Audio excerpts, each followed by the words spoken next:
All right, let's now turn to René Descartes. This is the philosopher we will be reading from our textbook. He was a 17th century French philosopher who was combating skepticism. A lot of people think he is a skeptic, but I want to highlight from the start that he is not a skeptic. He thinks we do know stuff, so there's his main difference with skeptics. And he wants to defeat skepticism to show why it's false. But like skeptics, he thought we needed absolute certainty, 100%, in order to know something. That was his foundation.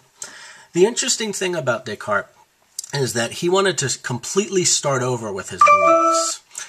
He worried that he had a really bad foundation for his beliefs. He thought that most of his education was based on tradition, was based off the traditions of his culture, the traditions of his teachers, the traditions of his education system. It wasn't really based on good, solid evidence or reasons. And he wasn't convinced that any of his fancy training that he had throughout his life was correct or reliable. So he had this goal at a certain point in his life to just start over, completely start from scratch. He said, I'm going to assume absolutely nothing. I'm not going to rely on my past training. I'm going to trust nobody or anything unless I have an absolutely solid reason to trust it. And his main first goal is to find a 100% solid foundation. That is, some belief or set of beliefs he can be 100% absolutely certain of. And Descartes hoped that he could start with that solid foundation and use that foundation to build up the rest of his beliefs off of. He thought that absolute foundation was going to be a good solid starting point, and then the rest of the beliefs out there could be figured out deductively from those solid foundation premises. Now, he had a particular method. The book fancily describes this as methodological skepticism in what it is that we read. His idea was to start over from scratch by testing each one of his beliefs and putting it through the doubt test. He just asked for every belief, can I doubt this? And by doubt it, we mean, is this belief possibly false? And some beliefs would fail this test. That is, if he could in fact doubt the belief, if it was possibly false, he would set that belief aside just temporarily as uncertain for now. He wouldn't absolutely reject the belief and say it's false. He would just say, well, it's uncertain for now. I'll get back to it later. Other beliefs, though, would pass this test. If he couldn't doubt the belief, that means it passed the certainty test and it was certain. And so that he would add to his bedrock solid foundation of knowledge.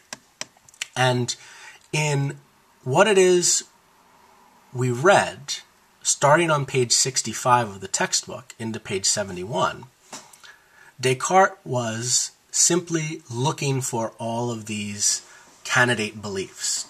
He was looking for a foundation and considering a variety of different candidates to use as his foundation. This is a relatively famous work called The Meditations. I think the book calls it Meditations on First Philosophy. He has several different sets of these meditations. And we enter the Descartes reading where he's at this stage of his life, where he's using doubt, the doubt test, to test each one of his beliefs. And in what it is we read, starting on page 65, he winds up rejecting 3 types of beliefs and winds up accepting 2 specific kinds of beliefs. And before you move on to the next lecture, I want you to read pages 65 to 71 and ask yourself if you can figure out and understand Descartes. What are the 3 categories of beliefs that he winds up rejecting? A little bit of a hint. On page 65, he rejects the first kind of belief. On pages 66 and to the top of page 67, he thinks about another category of belief and rejects it for some reason.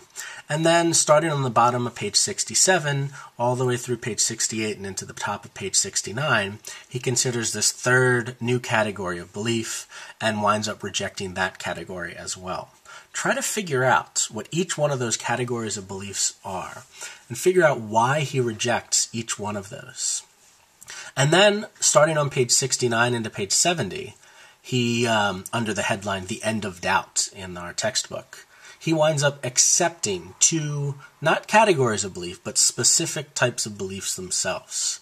Figure out which beliefs he actually accepts and uses as part of his foundation.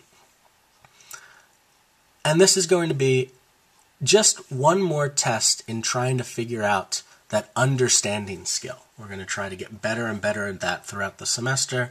And this is one of your first opportunities to do that by reading a philosopher directly.